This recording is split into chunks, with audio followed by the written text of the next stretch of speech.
Escuela de Posgrado. Universidad Simón y Patiño. La voluntad lo puede todo.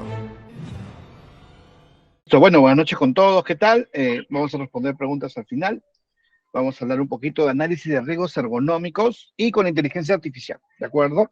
Ahora, la inteligencia artificial ayuda a desarrollar el monitoreo ergonómico, pero no reemplaza a la persona que realiza el monitoreo, ¿de acuerdo? Nos va a ayudar bastante, van a ver en qué nos ayuda, pero igual necesitamos conocer un poco las herramientas de ergonomía y saber un poco de ergonomía para poder las recomendaciones, ¿de acuerdo? Entonces tenemos que basarnos siempre en una metodología, en un estándar, ¿de acuerdo? Entonces, bueno, gracias por la presentación. Yo soy Percy Mesías. Podría agregar que soy perito ergónomo con la Universidad Politécnica de Cataluña de Barcelona y soy miembro de la Sociedad Peruana de Ergonomía, SOPER. Vamos a hablar hoy día de ergonomía, de peligros ergonómicos, de la evaluación rápida o estimación del riesgo, saber primero, conocer qué peligros ergonómicos puede haber en el puesto de trabajo, básico. Luego de conocer qué peligros ergonómicos puede haber, saber si esos peligros ergonómicos pueden desempeñar algún riesgo, pueden crear una molestia musculoesquelética y con el tiempo un trastorno musculoesquelético. Ahí es cuando uso la inteligencia artificial. Muchas veces el ergónomo hace videos y tiene que analizar los videos. Ahora con la inteligencia artificial ese proceso es más rápido. Luego tengo que hacer la evaluación del riesgo, los monitoreos ergonómicos, donde también la inteligencia artificial nos puede ayudar. Y luego el control del riesgo. Ahí no nos ayuda, ahí es la labor de las recomendaciones que podamos hacer al puesto de trabajo. Bueno, un agradecimiento a CENEA, mi alma mater, el Centro de Economía Aplicada de CENEA. Acá está su página web, un montón de información de ergonomía que ustedes pueden obtener, ahí la pueden buscar. Y también a la sociedad que represento, Sociedad Peruana de Ergonomía, ¿no? El 14 de abril es el Día del Ergónomo Peruano, la Sociedad Peruana de Ergonomía ya tiene 19 años, ¿no? Y también está la página web para que investiguen un poco más sobre la Sociedad Peruana de Ergonomía.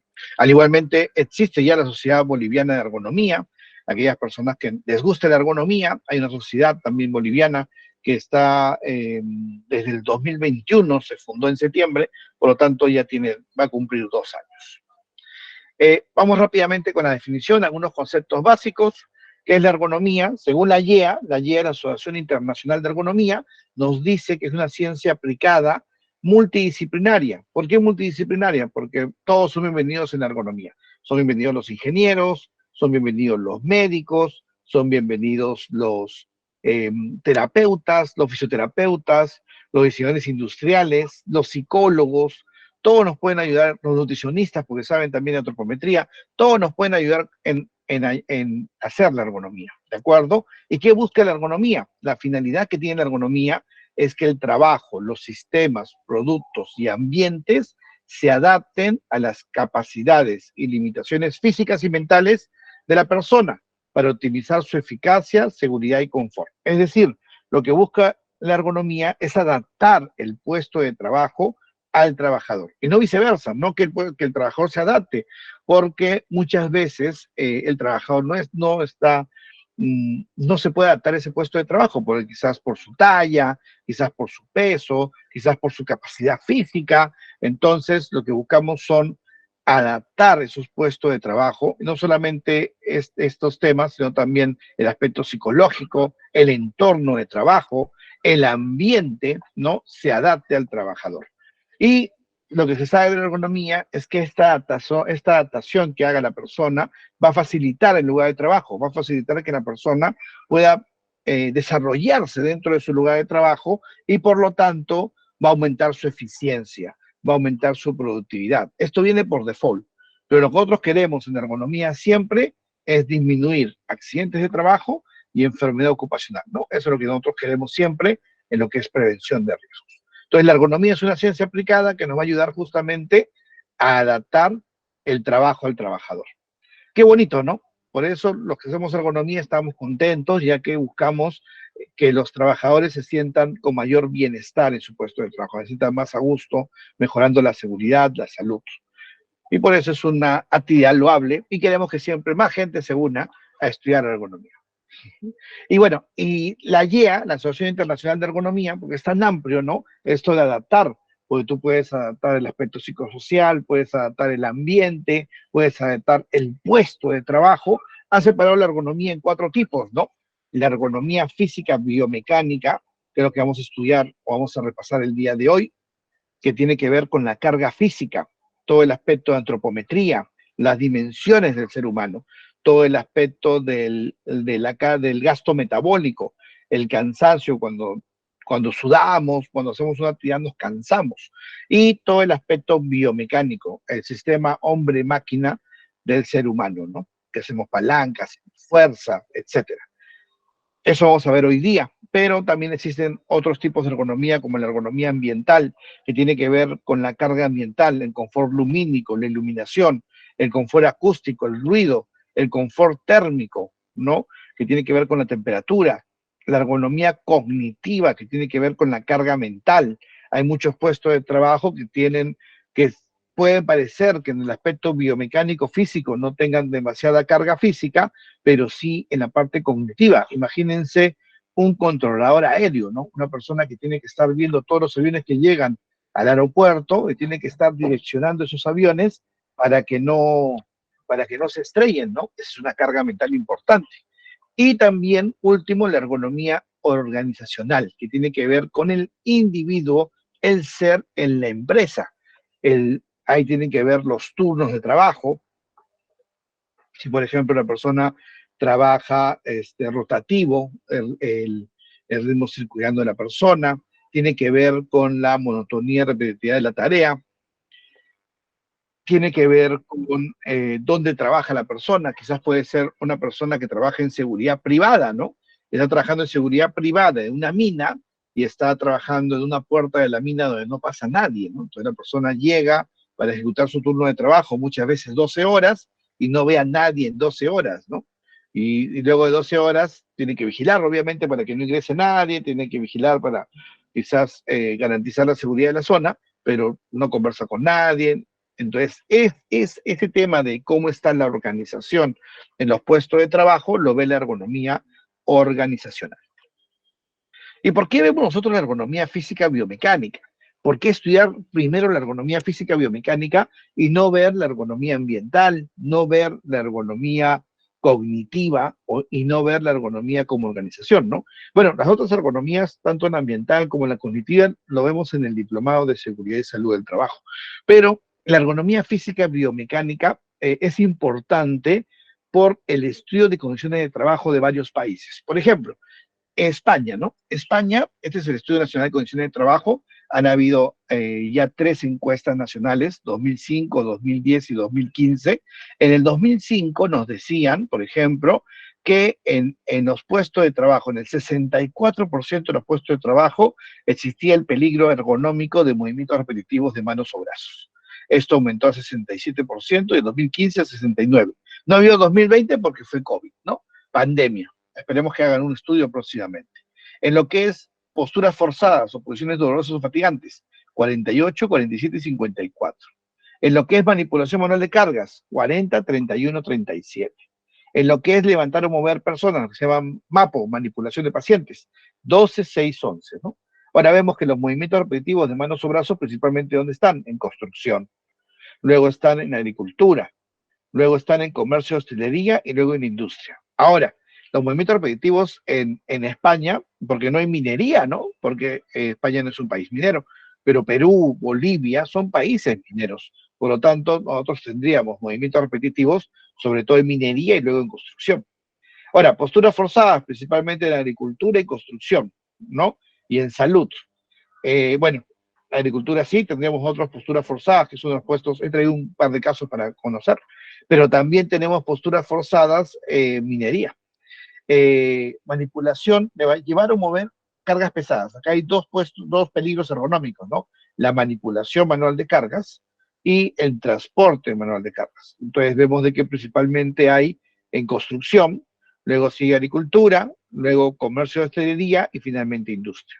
Y el levantar o mover personas, que es la manipulación manual de pacientes, principalmente en salud, 59%, y otros servicios como casas de retiro, centros para adictos a drogas, donde tienen que cargar a las personas muchas veces y levantarlas. Ahí también vemos un 29% que no han agrupado en otros servicios. Es importante entonces, si el peligro ergonómico está presente en la mayoría de puestos de trabajo, estudiar los factores biomecánicos del puesto de trabajo. La EU-OSHA, la Agencia de Seguridad y Salud del Trabajo de Europa, la EU-OSHA, ha hecho 3 campañas para prevención de trastornos musculoesqueléticos. En el 2000, en el 2008 y en el 2020. Ha hecho 3 campañas. ¿Por qué? Porque el problema sigue y cada vez crece más. El estudio de condiciones de trabajo de Chile, solo hicieron uno en el 2011, después ya no hicieron ninguno más, nos muestra de que existe trabajo de pie, ¿no? Postura sedente prolongada en un 73% en hombres, 67% en mujeres, y trabajo sentado en un 31% en hombres, 30% en mujeres. Ahora, acá, por ejemplo, dicen en el tema de movimientos repetitivos, en el 33% de los puestos en hombres, en el 27% de las mujeres. Dice el tema de posturas incómodas o forzadas, 25% en hombres, 15% en mujeres. En Perú también no había muchos estudios, se hizo un estudio en 2019 sobre condiciones de trabajo, seguridad y salud en la población económicamente activa y ocupada en áreas urbanas del Perú. Y la presencia de posturas forzadas o incómodas está presente en un 25% algunas veces, en un 14% muchas veces y en un 13% siempre. La manipulación de carga está presente en un 25% algunas veces, 12% muchas veces y 9% siempre. Y los movimientos repetitivos del miembro superior están presentes en un 22% algunas veces, 18% muchas veces y más de 20%, un 21% siempre, ¿no? Entonces, existen los peligros ergonómicos y por eso tenemos que controlarlos. Ahora, nosotros en March hemos hecho un estudio de ergonomía. Este año lo estamos publicando este mes, les cuento, ya está saliendo en la publicación. Lo hicimos en el mes de marzo. Durante todo el mes de marzo y la primera semana de abril hicimos el estudio y hemos visto, por ejemplo, que es importante para el empleador, para las empresas, comenzar a controlar los peligros ergonómicos, porque ya existe un 59% de ausentismo laboral por molestia musculoesquelética. Esto es todos los sectores, ¿no? Y ya existe un 13% de enfermedad ocupacional, de trastorno musculoesquelético. Una enfermedad ocupacional como un trastorno musculoesquelético puede ser, si es hombro, un manguito rotador, si es codo, una epicondilitis, si es muñeca, un síndrome del túnel carpiano. No, esas son ya enfermedades ergonómicas. Y en muchos países son enfermedades ocupacionales. ¿De acuerdo? En mi país existe un seguro, el seguro complementario de trabajo de riesgo, que otorga indemnización y pensión por trastornos musculoesqueléticos que estén listados como enfermedad ocupacional. Ahora, si nosotros hacemos un zoom, ¿no? Y vemos este 59% a dónde pertenece, y vemos que principalmente en un 16% está en el sector industrial. O sea, el ausentismo está en el sector industrial, en el sector manufacturero, en el sector textil. El 12% en el sector construcción. El 9% en el sector de bienes de consumo, alimentos, bebidas, agroindustria. El 8% en bancos, servicios financieros, seguros. El 7% en petróleo, 5% en servicios, 5% en educación, 5% en salud. Más o menos los sectores que tienen ya el ausentismo laboral. Y si vemos enfermedad ocupacional, principalmente otra vez, el sector industrial, manufacturero y textil, ¿no? 1 de cada 4, 25%, puede tener una enfermedad ocupacional por trastorno musculoesquelético, ¿no?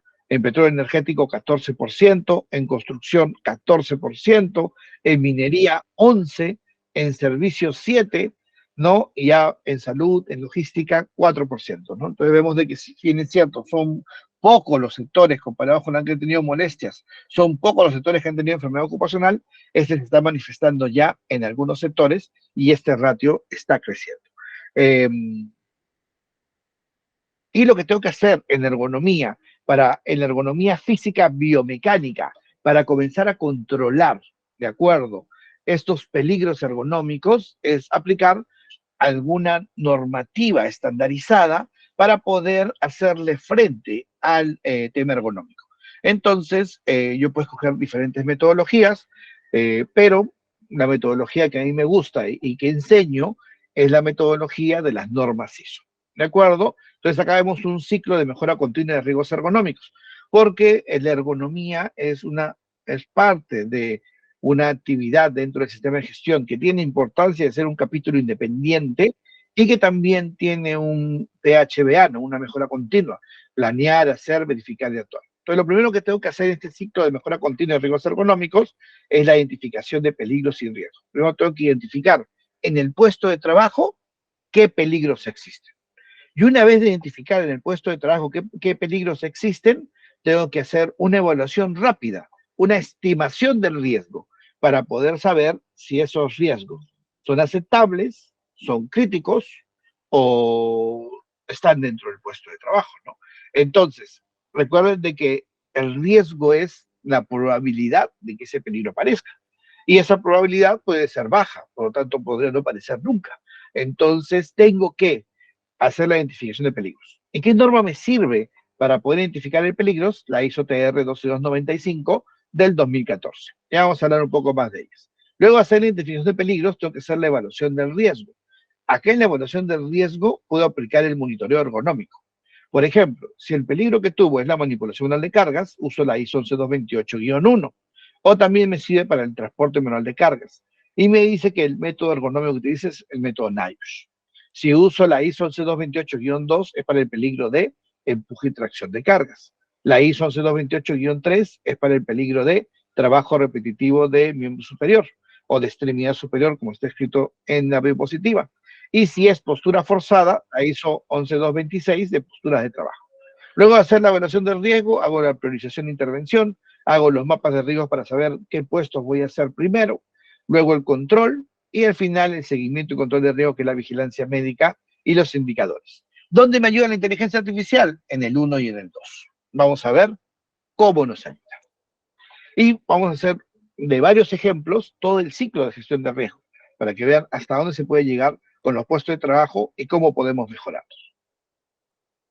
Bueno, para la identificación y evaluación, para la gestión del riesgo, usamos una norma, que es la ISO TR 12295. Esta es una guía internacional que salió en 2014 de aplicación de las metodologías para la evaluación de los riesgos ergonómicos. Se presenta de manera sencilla, puede ser utilizada por todo tipo de empresas, independientemente de su tamaño. Este es bueno porque en un congreso de la IEA del 2012 en Beijing, en China, ¿de acuerdo? Se juntó a un grupo de expertos para que hicieran una norma para que las pymes, las pequeñas y medianas empresas, pudieran identificar sus peligros ergonómicos. Y es así como nace la ISO TR 12295, que bueno, que esta norma se ha convertido en norma espejo. En mi país ya tiene el nombre de RTP ISO TR 12295, y existe también en Uruguay, en Colombia, en Ecuador, en España, en México. En Argentina no es igual porque no fue norma espejo, no se puede llamar ISO si se cambia, se cambió algunas cosas en Argentina y en Chile también se cambió algunas cosas. Pero igual la base es esta normativa. Entonces, a través de unas preguntas clave que vamos a conocer todos, vamos a poder identificar el peligro. En un puesto de trabajo pueden haber hasta 5 peligros ergonómicos: manipulación manual de cargas, transporte manual de cargas, empuje y arrastre de cargas, movimientos repetitivos de extremidad superior y posturas estáticas, ¿no? Y si existe el peligro ergonómico, paso al segundo nivel, una estimación del riesgo, una evaluación rápida de los factores de riesgo.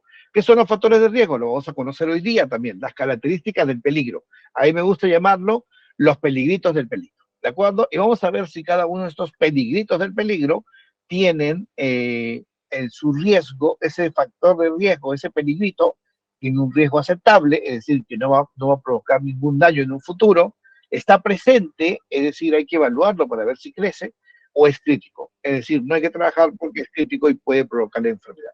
Y de acuerdo a una vez que el riesgo está presente o es crítico, pasa a la evaluación analítica del riesgo, al monitoreo ergonómico, de acuerdo a las ISO que hemos visto: manipulación manual ISO 11228-1, transporte manual de cargas ISO 11228-1, empuje y tracción ISO 11228-2, movimiento repetitivo de extremidad superior ISO 11228-3 y posturas forzadas la ISO 11226.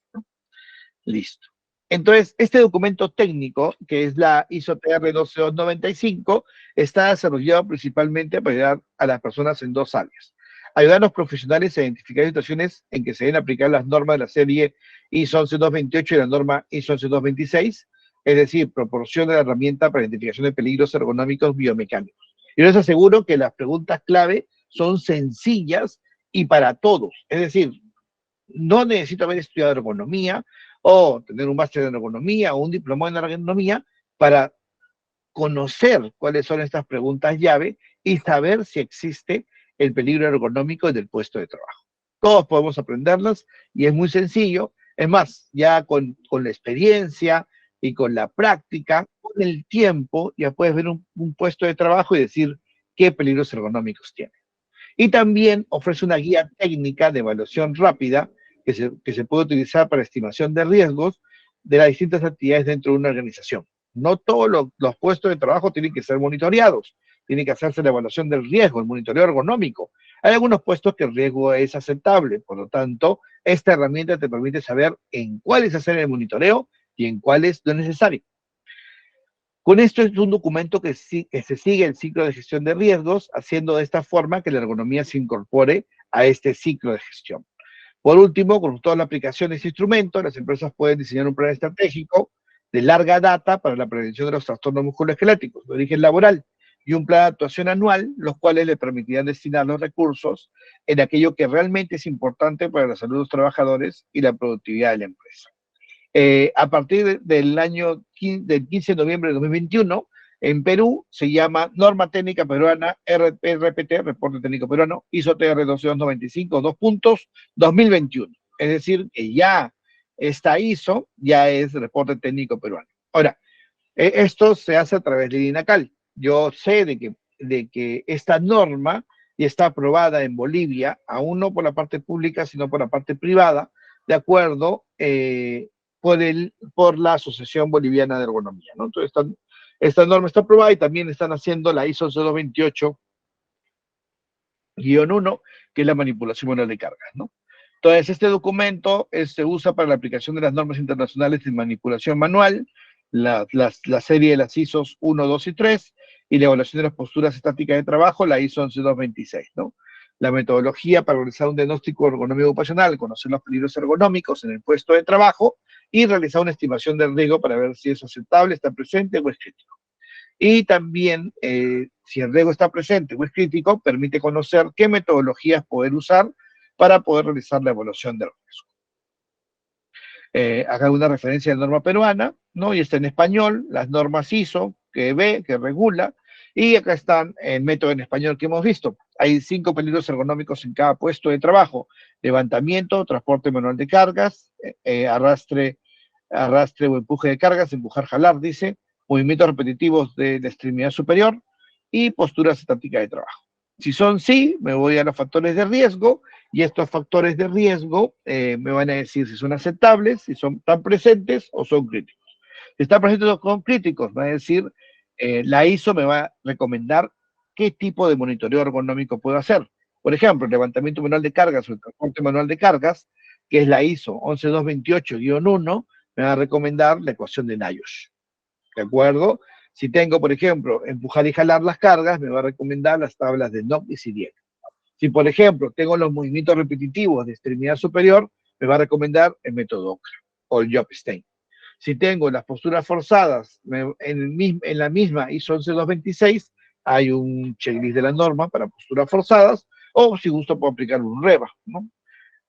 O algún otro método para posturas forzadas, como es un método que está creando, que es el método TACOS, ¿no? Que es un método que se está utilizando para posturas forzadas.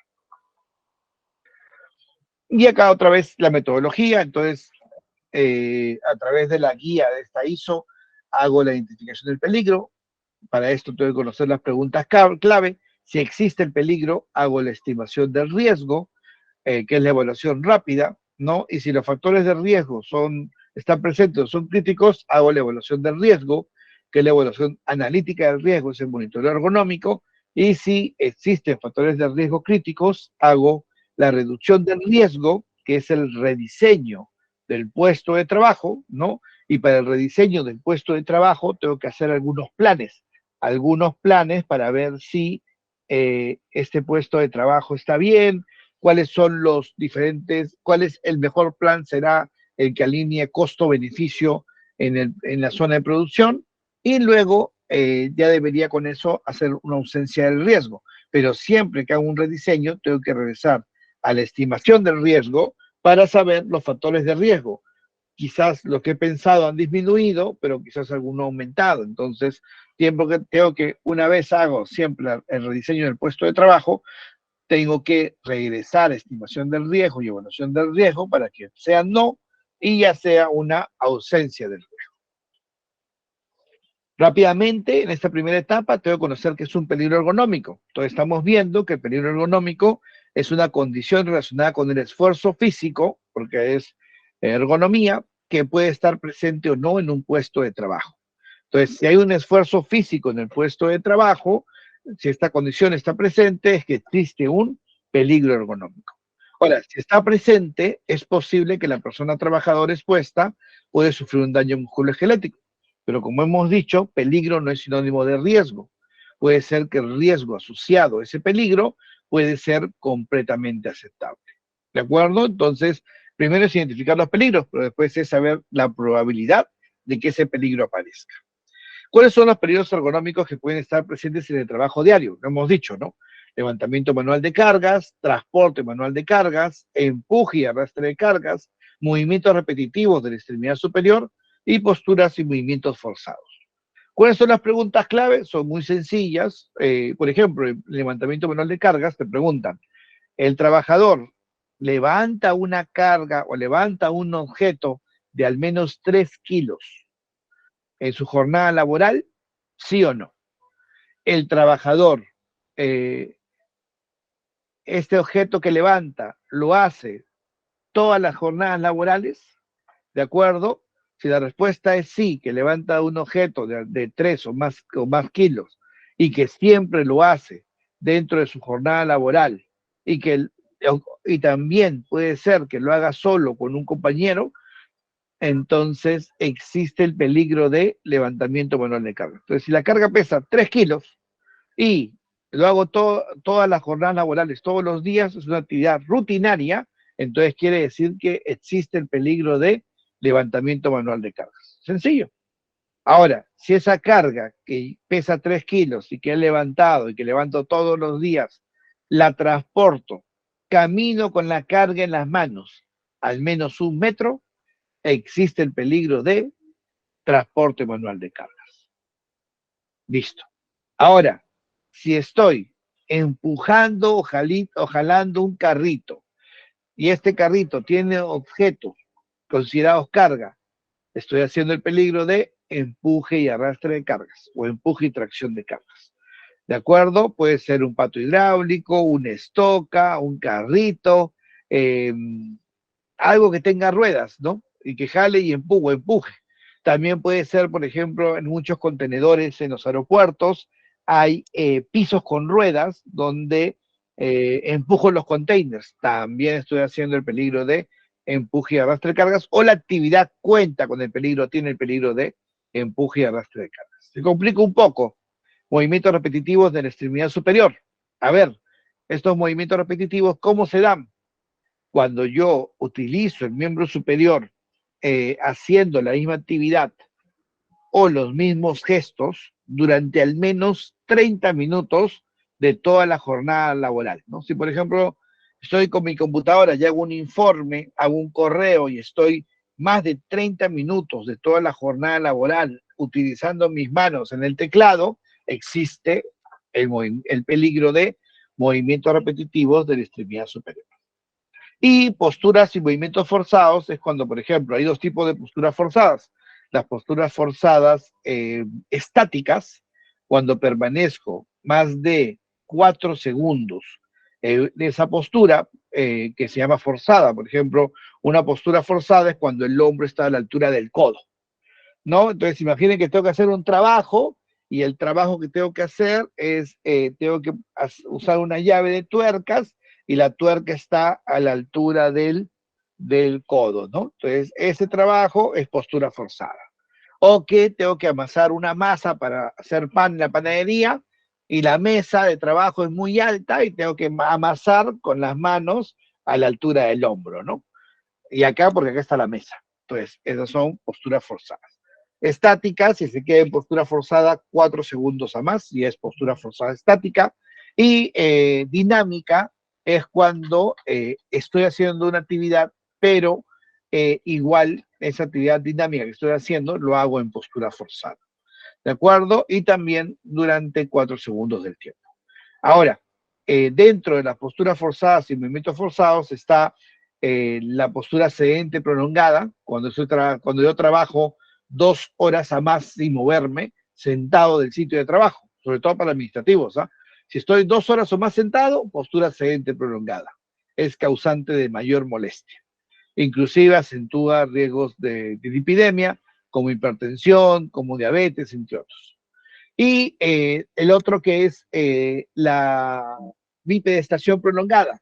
Cuando estoy de pie más de 1 hora en un espacio reducido donde no puedo mover las piernas, también es un riesgo crítico que incrementa la probabilidad de lesión de la persona. Entonces, lo primero que yo tengo que hacer cuando quiero hacer ergonomía física, biomecánica y llego al puesto de trabajo es identificar si están presentes o no los peligros ergonómicos en el puesto de trabajo. Listo.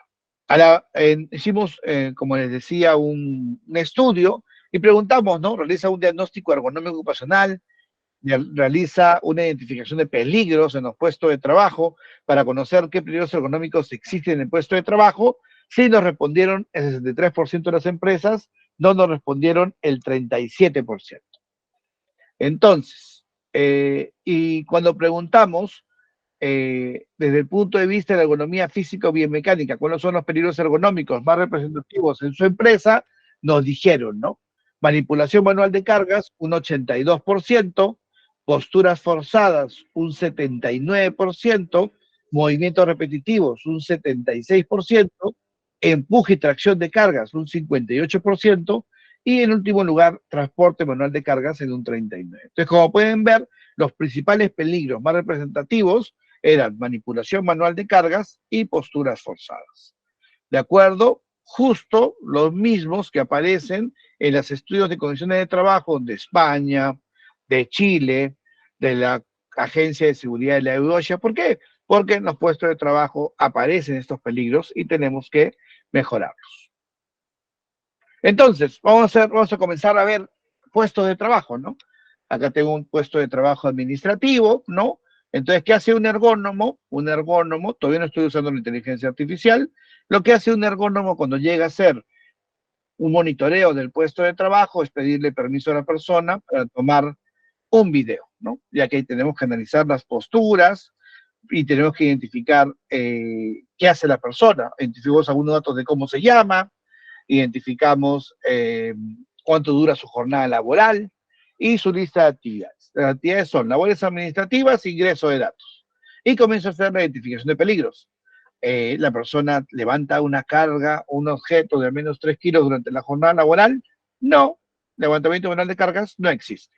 Transporte manual de carga, ¿existe peligro? Bueno, si no levanta la carga, ¿cómo la maneja a 1 metro de distancia? No, no existe.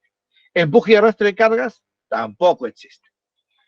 Movimiento repetitivo del miembro superior, ahí la cosa cambia, ¿no? Ahí está escribiendo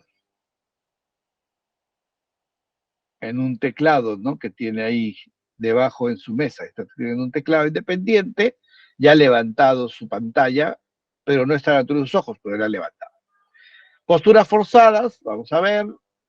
Vemos de que sí, hay algunas posturas forzadas, esa espalda, ese cuello, ¿no? Ponemos que sí, y igualito tenemos que hacer la estimación del riesgo, la evaluación rápida.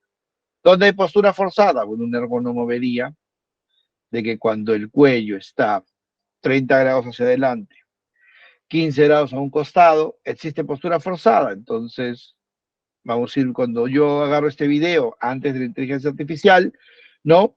Veo, uy, a ver, vamos a ver el video, vamos a ver el video, vamos a ver, uy, ahí hay postura forzada, ¿no? Entonces, con un software a veces, si no, simplemente tu foto, y luego con tu regla, dices, ya, este es Este es 0, 90, ángulo de 90. Cuando está inclinada la cabeza, más de 25, riesgo alto, ¿no? Pero entonces, hay que ver, listo. ¿Cuánto tiempo?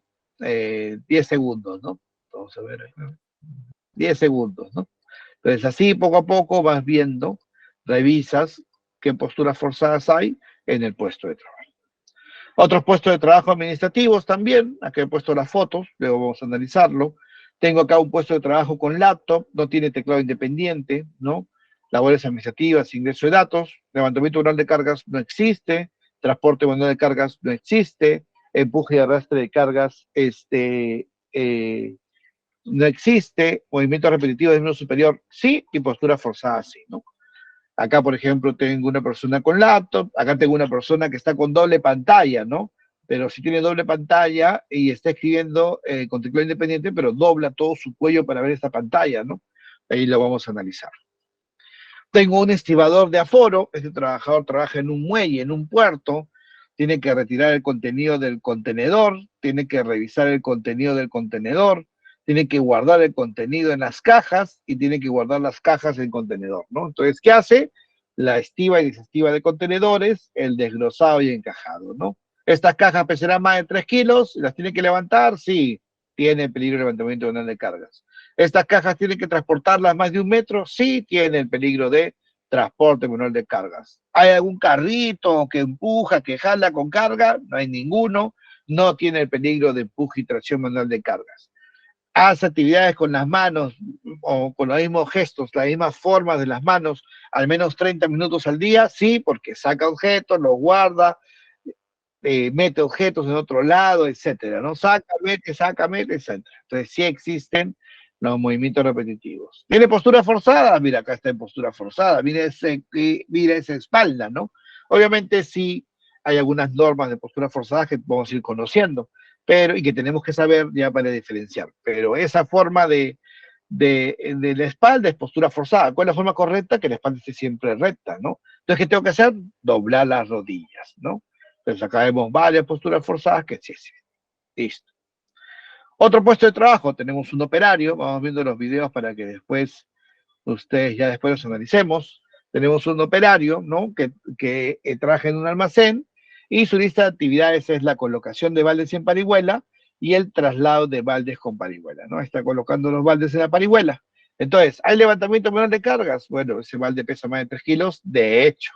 Por lo tanto, sí existe el peligro de levantamiento manual de cargas. ¿Hay transporte manual de cargas? Sí, claro, de todas maneras, porque lleva los bidones a cargar a la parihuela y este bidón que carga por acá y llega hasta acá, ese bidón es más grande. Es más grande, por lo tanto, sí tiene que usarlo, ¿no? Ahora, ¿hay peligro de empuje y arrastre de carga? Sí, ¿no? Porque tiene el transporte de la parihuela. Está transportando un vehículo con ruedas que tiene carga. Acá está jalando en vez de empujando, ¿no? Por lo tanto, sí existe el peligro de empuje y arrastre de cargas.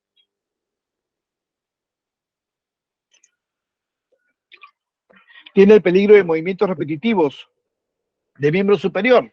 No, porque no hace los mismos gestos durante media hora al día, ¿no? Si bien es cierto, utiliza algunos objetos pesados, estos objetos pesados que utiliza no son no necesariamente durante todo el día como para que sea peligro de movimientos repetitivos. Posturas forzadas, de hecho, vamos a ver acá. A ver, ahí mire ese cuello, mire esa espalda, ¿no? Vamos a ver. Acá hay otra, mira, dobla las rodillas, ¿no? Mucha gente no sabe de higiene postural y por lo tanto tiene los peligros ergonómicos. Otro puesto de trabajo, un auxiliar de cuadrilla. Entonces, ¿qué hace el auxiliar de cuadrilla? Prepara pedidos de diferentes clientes, por ejemplo, este es un cliente maciza, ¿no? Entonces, a ver qué láminas quiere de todo este almacén, coloca los unchos, ¿no? Usa la traspaleta para transportar al almacén. ¿Qué hace en la ciudad de Cuadrilla? Limpia los almacenes, arma el pedido de los clientes por solicitud del checker o picking, revisión de mercadería a enviar, ejecución de preinventario, Y también habla de algunos contenedores solo para algún tipo de cliente. Macizas, llama el cliente que los pide. ¿Qué peligros tiene? Levantamiento manual de cargas, estas planchas, ¿cuánto pesan, no? Ahora, eh, ¿cuánto es lo máximo que puedo cargar? Algunas personas tienen dudas con eso, ¿no? Entonces, según las normas de ergonomía, muchos piensan de que pueden cargar 25 kilos, ¿no?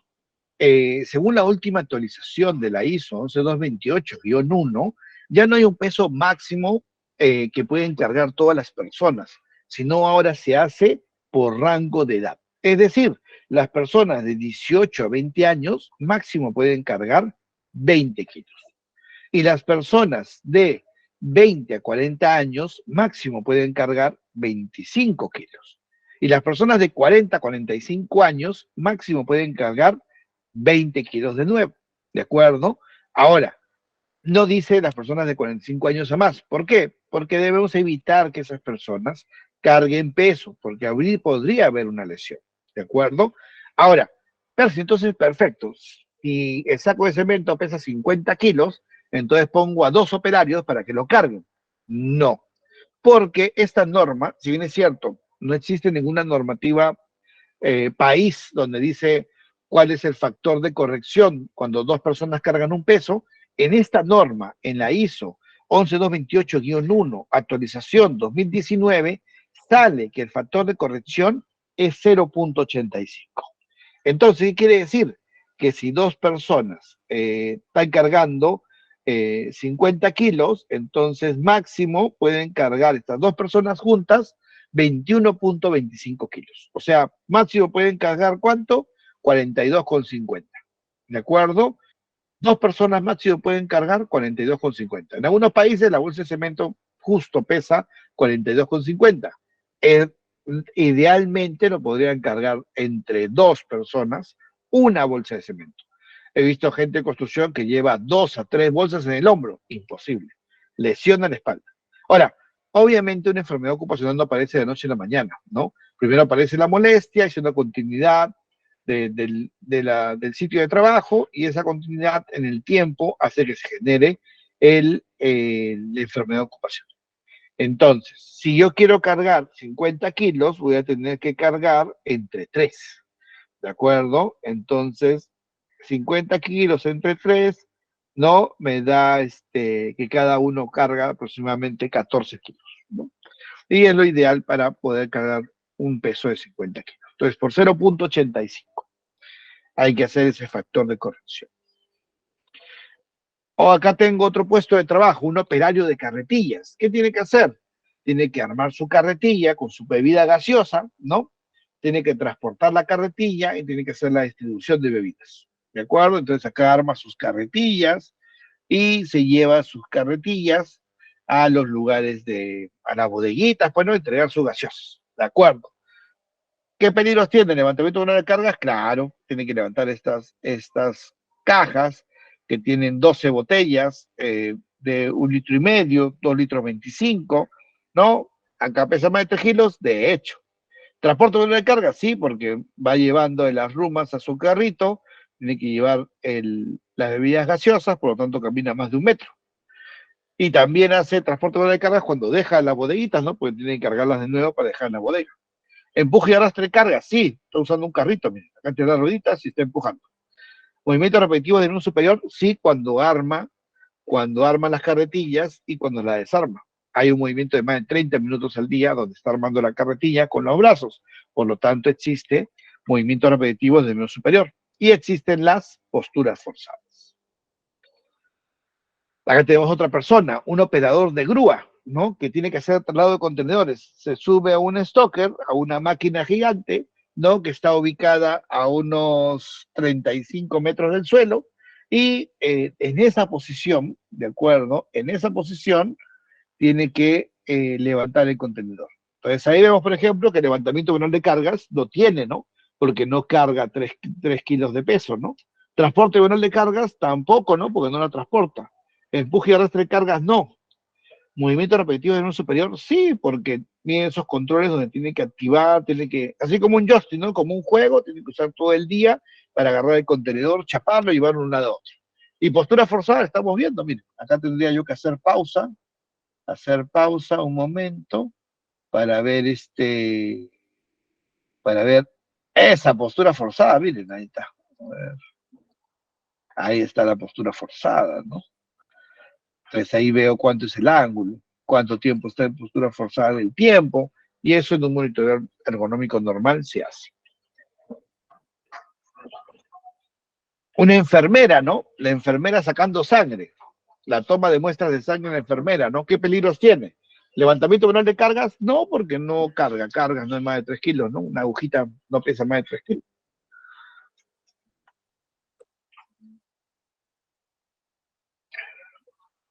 Disculpe.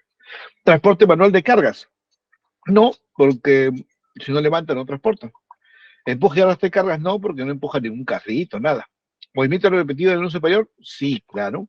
Está todo el día moviendo las manos, poniendo en la persona para sacarle la sangre. Recordemos, estas enfermeras en EMOS, en examen médicos ocupacionales, ¿no? Pueden sacar un montón de sangre, pueden sacarle a 100 personas, 200 personas.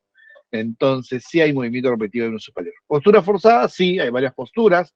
Vemos que la persona está con el cuello, ¿no? En una postura forzada durante todo el tiempo, porque está inclinada hacia abajo, ¿no? Entonces vemos también el tronco, también una inclinación del tronco moderado, ¿no? Entonces sí vemos que hay posturas forzadas. Listo.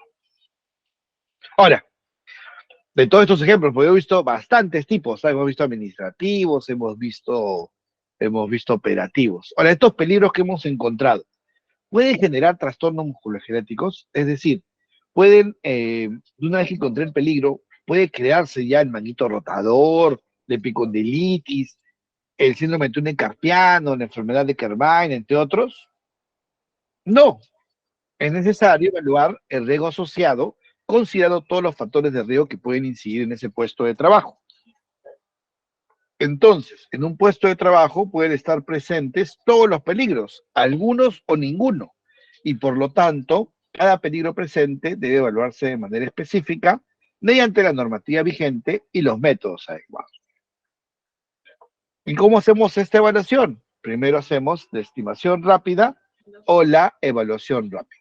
Entonces, una vez identificado el peligro ergonómico físico, según la guía, ¿no? Bueno, según hay una guía de identificación que si alguien quiere me la puede pedir, o según lo que hemos hablado en clases, identificando los peligros ergonómicos, hago esta evaluación. Entonces, estos factores de riesgo, estos peligritos de peligro van a ser verdes, riesgo aceptable, no tengo que hacer la evaluación específica del riesgo, indeterminado, ya que no es posible conocer fácilmente el riesgo, y si es indeterminado puede ser aceptable, bajo, alto o inaceptable, por lo tanto es necesario hacer la evaluación específica del riesgo para conocer el nivel del riesgo, o pueden ser rojos, alto o inaceptable, por lo tanto es prioritario hacer la evaluación específica del riesgo.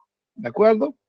Entonces, si seguimos todavía en la primera parte del ciclo de gestión de ergonomía, pero estamos pasando, digamos, 1A, identificación de peligros, 1B, estimación del riesgo. Y para poder hacer la estimación del riesgo, ya tengo que conocer los factores de riesgo. ¿Qué son los factores de riesgo? Los peligritos del peligro. Entonces, ¿qué es un factor de riesgo? Según la norma de Perú, la norma básica de ergonomía, una norma ya que tiene sus añitos, del 2008, que tiene sus 15 años, ¿no? Dice que es aquel conjunto de atributos de la tarea o del puesto, más o menos claramente definidos, que inciden en aumentar la probabilidad de que un sujeto expuesto a ellos desarrolle una lesión en su trabajo. Incluyen aspectos relacionados con los peligros, pues, con la manipulación manual de carga, con los sobreesfuerzos, con la postura de trabajo, con los movimientos repetitivos, etc. Y CENEA nos dice que el factor de riesgo ergonómico es una característica del trabajo que puede incrementar la probabilidad de desarrollar un trastorno musculoesquelético, ya sea por estar presente de manera desfavorable o debido a que haya presencia simultánea con otros factores de riesgo. Entonces, ¿qué son los factores de riesgo? Son las características del trabajo que incrementan la probabilidad de desarrollar el trastorno musculoesquelético. ¿De acuerdo? ¿Qué son los factores de riesgo? Los peligritos del peligro. ¿Cuáles son? Rápidamente vamos a ver algunos de ellos, ¿no? Tenemos la generación de fuerzas. La fuerza, ¿no? Es un factor de riesgo. Lograr esos esfuerzos que causan lesión en un solo movimiento pueden contribuir a ella con el tiempo, ¿no? Cuando cargo muy pesado, puedo sentir un tirón en la espalda, lo que se llama el latigazo, ¿de acuerdo? Este tirón, ¿no? En algunos países es accidente de trabajo, ¿no? Entonces, es por la fuerza que he cargado, por el peso que tenía la carga, ¿no? Así, levantar pesos muy grandes puede dañar la espalda y otras articulaciones como la rodilla. No se debe sobreestimar la fuerza y se debe pedir ayuda o traer otros equipos que faciliten la tarea. Entonces, la generación de fuerzas internas en segmentos articulares de gran intensidad o con una frecuencia significativa es la generación de fuerzas. Ejemplos habituales de reacción de fuerzas en las empresas son operaciones de manipulaciones manuales de cargas, cargar peso, accionar válvula y controles, entre otros. Estas fuerzas internas que se producen dentro del cuerpo generalmente se generan por la realización de esfuerzos debido a la necesidad de realizar fuerzas externas, seguramente para mover cosas, así como posturas y movimientos. Entonces, ¿cómo hago para disminuir este factor de riesgo? Cuando alguna operación laboral dentro de la tarea requiere de fuerza, comienzo a pensar en cómo automatizar esa labor.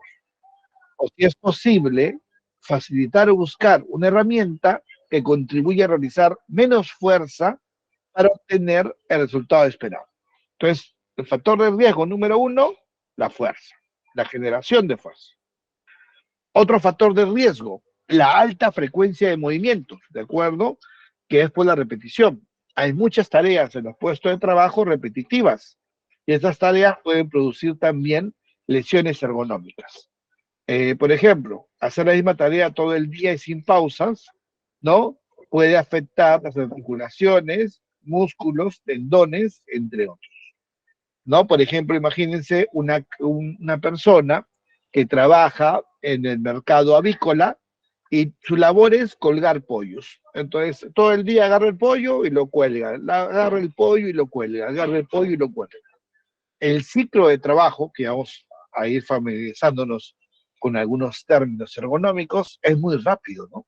Probablemente 1 o 2 segundos dure el ciclo, ¿no? Agarrar el pollo y colgarlo, agarrar el pollo y colgarlo, agarrar el pollo y colgarlo, ¿no? Entonces, esta tarea puede generar, afectar las articulaciones, los músculos, etc. Aunque las acciones que se realizan en las empresas, ¿ya? No impliquen la realización de un esfuerzo significativo, la repetitividad puede afectar las características mecánicas de nuestros tejidos. Ejemplo frecuente de movimientos o acciones en el entorno laboral son coger un objeto y posicionarlo, ¿no? Yo agarro un objeto y lo pongo en un lugar, cojo un objeto, lo posiciono. Pero para poder coger un objeto y posicionarlo, ¿no? Se puede requerir hacer muchas otras acciones. Girar, doblar, introducir, apretar, empujar, abrir o cerrar, estirar, etcétera, ¿no? Entonces, en la alta frecuencia de movimiento, nosotros contamos cuántas acciones técnicas hay en una actividad, ¿no? Para ver, una vez contadas y analizadas, podemos ver si podemos eliminar alguna, eh, podemos hacer, se debería identificar qué acciones técnicas no son imprescindibles para hacer el trabajo, eliminar algunas, y en aquellas que lo son, replantearlo para reducirlas. Hay que pensar muchas veces que aunque el trabajador sea diestro, sea derecho, sea zurdo, su otra mano también tiene muchas capacidades, ¿no? Entonces podría, si hay 20 acciones técnicas con la derecha, podría pasar algunas para que haga la izquierda. Entonces eso se busca en las mejoras de rediseño.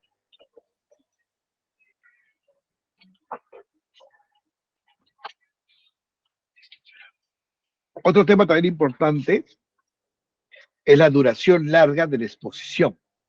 Cuanto más tiempo se esté exigiendo al cuerpo a lo largo de la jornada laboral, más riesgo va a haber. ¿De acuerdo?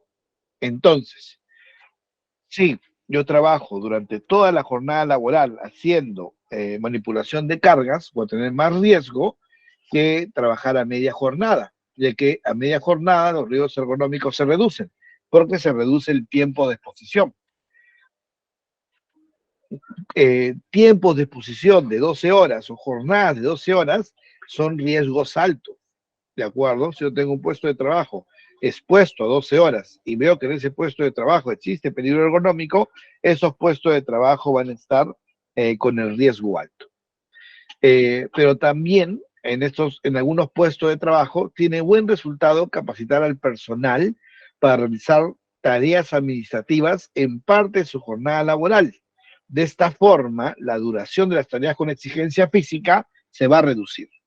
La rotación entre diferentes puestos o tareas que requieren exigencia física normalmente no reduce la duración de la exposición. O sea, si una persona, por ejemplo, tú lo pones a cargar peso 4 horas y luego pasa a hacer movimiento repetitivo, tiene dos peligros ergonómicos.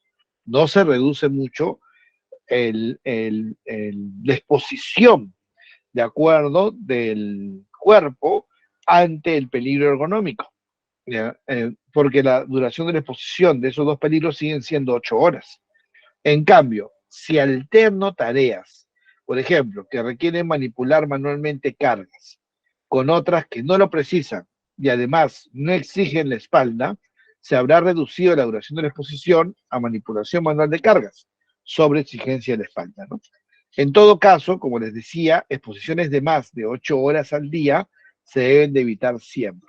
Entonces, hay que ver cuánto dura la dosis de exposición de acuerdo en estos puestos de trabajo. Ahora, con el tema de la dosis de exposición también lo tiene el trabajo administrativo. Eh, Según la ISO 11228-3, nosotros debemos tener al menos una pausa de 30 minutos para el almuerzo. Pero mucha gente no utiliza esa pausa de 30 minutos para el almuerzo. ¿De acuerdo? Lo que hace, sobre todo ahora que se ha intensificado mucho el teletrabajo o trabajo remoto, es trabajar en tu casa, ¿no? Y el almuerzo aprovecho para avanzar algún pendiente o me como una ensaladita frente a la computadora. Entonces, esto hace de que no se descanse los 30 minutos, porque lo que quiere esos 30 minutos,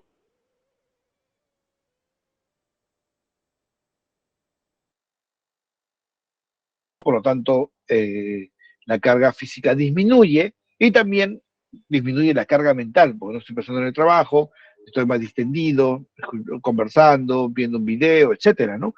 Entonces, se reduce carga mental y se reduce carga física. Sin embargo, si almuerzo frente a la computadora, porque estoy en teletrabajo, porque en mi trabajo no salí a almorzar porque tenía un pendiente, entonces me quedé trabajando para avanzar, ¿no? Entonces, esa dosis ya no es de 4 horas, porque yo si almuerzo tengo una dosis de 4 horas, luego almuerzo, y luego en la tarde tengo una dosis de 4 horas, pero si no almuerzo, esa dosis ya no es 4, sino ahora es 8 horas. Y esa dosis de 8 horas aumenta la probabilidad de molestia musculoesquelética.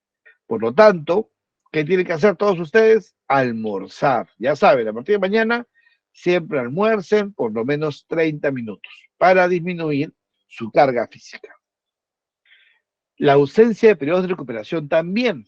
Es necesario el reposo fisiológico para recuperar las capacidades.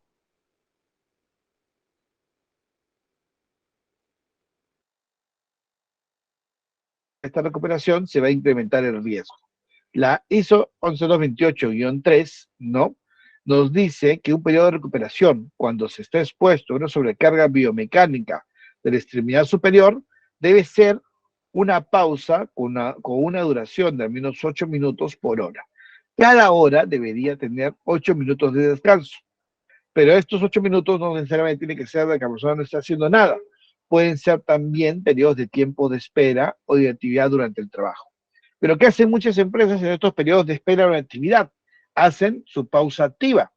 Ahora, si el peligro es movimiento repetitivo del miembro superior, porque estoy moviendo los brazos, sacando las cosas, poniendo cosas, ¿no? Si hago una pausa activa, ¿qué es una pausa activa? Es una elongación. Si hago una pausa activa, una elongación o un estiramiento del miembro. Si hago una pausa activa al operario, ¿no? Que está haciendo el movimiento del miembro superior, al final no va a descansar porque va a seguir moviendo los brazos, ¿no? Entonces, ¿qué está descansando? Entonces, en estos casos de peligro de movimiento repetitivo del miembro superior, para asegurar que la pausa sea eficaz, debo hacer una pausa pasiva. Para asegurar el descanso, y en buenas posturas, evitando, por ejemplo, el uso del móvil. Importante, entonces, no solamente en las empresas, hacer pausas activas, sino también hacer pausas pasivas. La postura, el sentido postural también. Ciertas posturas o posiciones pueden causar en el trabajador susceptibilidad al daño, particularmente en la columna vertebral. La columna vertebral se puede dañar girándola, torciéndola o estirándola exageradamente, ¿no? El sentido postural es permanecer inmóvil, ya sea de pie o sentado. Esta condición es perjudicial para el organismo, incluso cuando se adopta una postura considerada ideal. Cuando se trabaja de pie, se debería modificar la postura de los pies y cambiar la carga del peso del cuerpo de una pierna a otra. También sirve poner una varilla, ¿no? A unos 30 centímetros del suelo y levantar el pie y ponerlo sobre la varilla para cambiar de postura. O poner un piso con jeve, ¿no? Que se le denomina antiestrés. Cuando se trabaja sentado, lo más importante del diseño del puesto de trabajo es que nos permita modificar la postura, estirar las piernas, presionar las rodillas, inclinar más la espalda, apoyar sobre la mesa, cambiar continuamente de postura. En primer lugar, el diseño del puesto lo debe permitir y en segundo lugar, la persona trabajadora debe tener la conciencia del hábito de hacerlo, ¿no? Acá hay mucho que agregar, hay que mejorar mucho en lo que es higiene postural, ¿no? Porque mucha gente no la tiene. En el colegio no mencionan ergonomía, no sé si ustedes sí, pero a la mayoría no nos lo enseñaron, por lo tanto no sabemos cómo sentarnos correctamente, no sabemos cómo estar de pie correctamente. Por lo tanto, a veces no utilizamos el mobiliario que nos dan en la oficina. Para poder utilizarlo correctamente es importante saber higiene postural. Algunos temas también como condiciones ambientales, ¿no? Tenemos la exposición a vibración, que es parte de la ergonomía ambiental, ¿no? Una persona durante el trabajo puede estar sometida a vibraciones en el cuerpo entero, cuando gran parte de este descansa sobre una superficie vibrante, o en la extremidad superior transmitida por las manos debido principalmente al uso de herramientas mecánicas, ¿no? La exposición a vibraciones de cuerpo entero, por ejemplo, un martillo neumático en construcción, por ejemplo, una moladora, ¿no? Eh, Estar sobre una maquinaria pesada. Puede generar alteraciones psicofisiológicas en la columna vertebral y en el sistema nervioso periférico. Por ejemplo, manejando maquinaria pesada de transporte. Y la exposición a vibraciones mano-brazo, que se genera principalmente por el uso de herramientas vibrátiles, puede causar alteraciones vasculares, neurológicas y musculoesqueléticas, ¿no? Entonces, vibración, que es un agente que también aparece dentro de la ergonomía física biomecánica, no se da cuando estoy sentado en un vehículo. Ahora, maquinaria pesada tiene más vibración, pero puede ser manejando una camioneta, puede ser manejando un vehículo que no está debidamente calibrado, que no tiene su mantenimiento, puede también provocar vibración, un montacargas, ¿no? Y vibraciones mano-brazo, el martillo neumático que les dije, la moladora, el taladro mecánico, esos causan vibración mano-brazo. Otros factores físicos mecánicos como la vibración pueden ser compresiones nerviosas localizadas generadas por una postura prolongada, la ejecución de golpes y la realización de contragolpes, el uso de guantes inadecuados para la tarea, trabajos de precisión o la exposición a condiciones termohigrométricas extremas, ya sea por frío o por calor. Y también pueden haber factores de riesgo psicosocial, que son factores relacionados a la organización y el contenido del trabajo.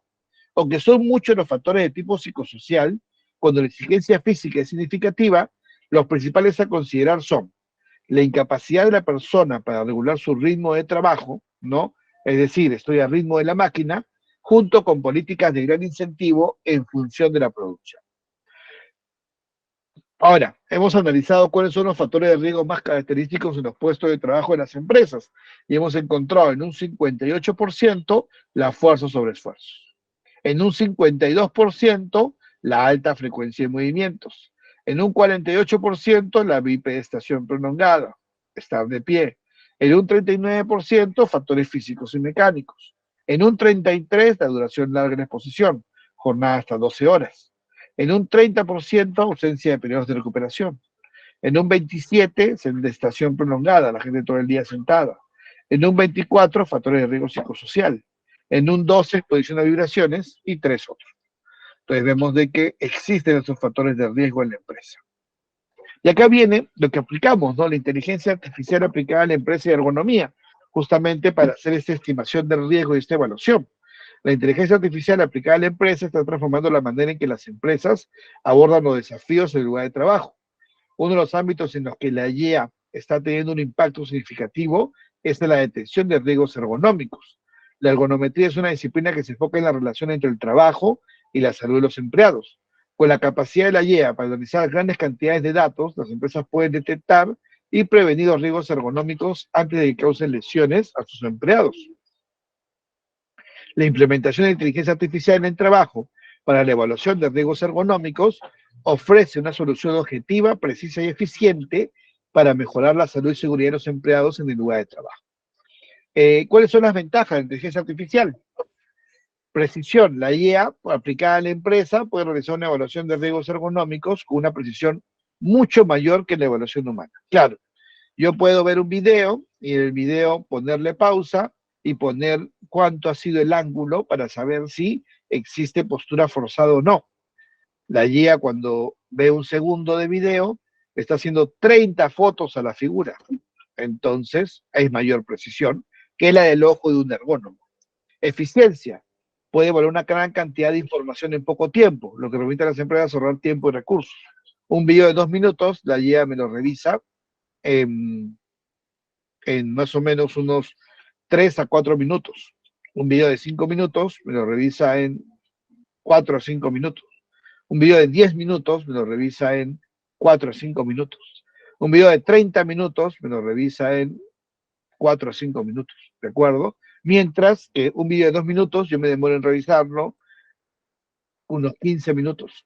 Un video de 15 minutos me demoro en revisarlo unos 35 a 40 minutos. Un video de 30 minutos yo me demoro en revisarlo 2 horas. Un video de 8 horas me demoro en revisarlo 2, 3 días. La IEA, un video de 8 horas, lo revisa en 1 hora. ¿De acuerdo? Eficiencia. Objetividad. Al utilizar algoritmos para evaluar riesgos ergonómicos, la IEA aplicada a la empresa elimina la subjetividad humana y garantiza una evaluación objetiva. Claro, acá esa rajatabla, ¿no? A veces puedes decir, no, eso no es postura forzada, yo la veo bien. Tú me has puesto la postura forzada. A la IEA no le vas a poder decir eso. Monitoreo continuo. La guía puede monitorear constantemente los riesgos ergonómicos, lo que permite a las empresas detectar problemas antes de que causen lesiones a los empleados. Claro, yo los uso para los monitoreos ergonómicos, pero también podrían estar dentro de las cámaras de seguridad de la empresa y comenzar a revisar los riesgos ergonómicos en tiempo real.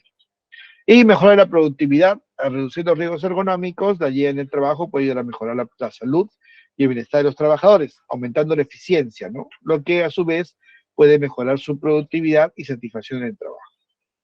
Entonces, vamos a comenzar a analizar. Hemos visto los puestos de trabajo, hemos identificado los peligros y ahora vamos a usar la guía, ¿no? Entonces, he metido el puesto de trabajo al software y la guía me está diciendo que ese cuello que a mí no me gustaba, el 100% del tiempo está en riesgo alto. Y me está diciendo de que esas manos que no me gustaban, el hombro izquierdo y el codo izquierdo, el 90% del tiempo están en riesgo moderado, y ese codo derecho y ese hombro derecho el 100% del tiempo están en riesgo moderado, riesgo medio. Y ese tronco está bien, está recto. Listo. Entonces, acá ya hago la evaluación del riesgo, entonces veo de que sí existe el riesgo es crítico porque está alto, hay que hacer el monitoreo ergonómico. Listo, caballero. Segundo puesto, también eran administrativos, ¿no? Empezamos con este, la persona que tiene el teclado y la laptop. Bueno, el 20%, el 80% del tiempo riesgo alto y el 20% riesgo moderado de la cabeza. Ya lo sabíamos ya, pero eso también nos sirve para decirle al área de recursos humanos de la empresa, ¿no? El gerente general, mira, existe riesgo alto, que lo marca en el software de la guía. Ahora, sus dos codos, ¿no? Sus hombros están bien, están apoyados, pero sus dos codos, ¿no? Trabajan al momento de que sube a escribir en la computadora, tan alejado, recuerden que este espacio debe ser solo 10 centímetros, ¿no? Hace que su codo izquierdo esté con un riesgo moderado del 90% y su codo derecho con un 31%. Este puesto de acá, miren, acá está la persona trabajando, ¿no? Usando su computadora, tiene riesgo de cuello 100% alto, porque no está a la altura de su vista, está más abajo. Tiene riesgo de hombro izquierdo 100% alto, y hombro derecho tiene 35% alto y 30% moderado, ¿no? Codo derecho 100% moderado y codo izquierdo 100%, no, 70% moderado, ¿no? Entonces vemos de que acá existen los movimientos repetitivos de un superior indeterminado y las posturas forzadas indeterminadas. Quiere decir indeterminado que hemos visto que hay que hacer, ¿no? Cuando el riesgo es crítico, tenemos que hacer el monitoreo ergonómico de todas maneras. Cuando es indeterminado, tenemos que hacer de todas maneras el monitoreo ergonómico porque podría ser crítico. Acá también me sale movimientos repetitivos de un superior indeterminado y posturas forzadas indeterminadas. Estoy aplicando la estimación rápida, que son las preguntas que me pide la ISO TR 12295. En el puesto de trabajo de estibador de aforos, bueno, no he puesto todos los videos.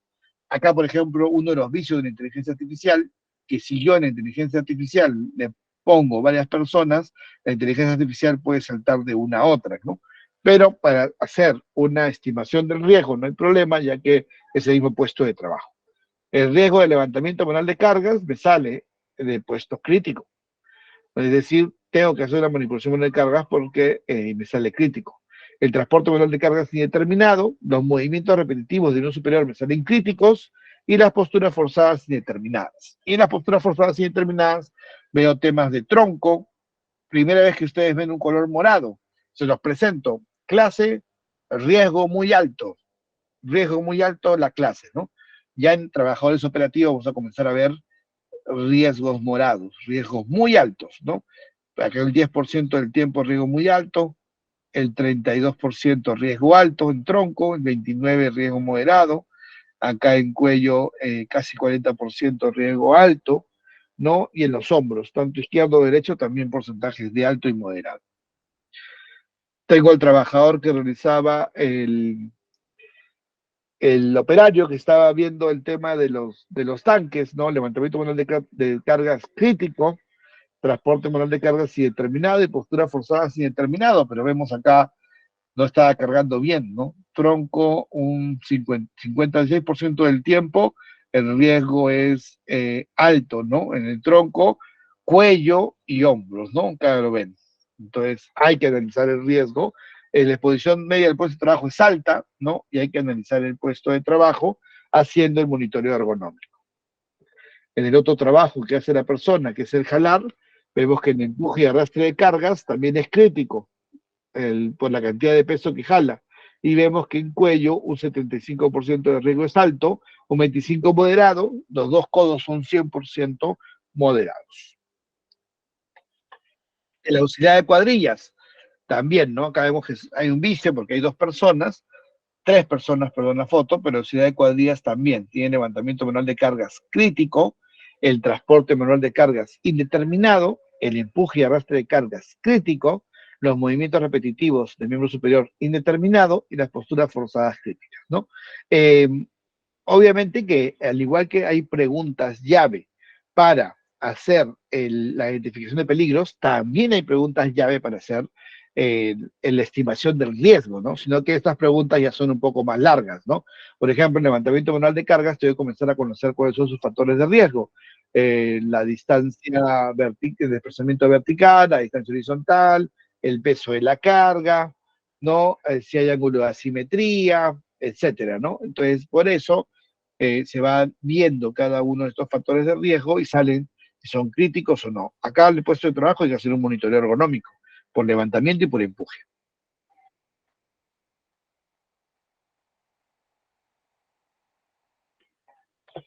Acá tenemos el carretillero transportando su carretilla, ¿no? No muchas veces hay piso. Cuando tengo que transportar la carretilla, ahí no tiene tracción todavía, ¿no? Y luego también tomamos otra foto, otro video también moviéndolo, ¿no? Ahí pueden ver el videito de nuevo.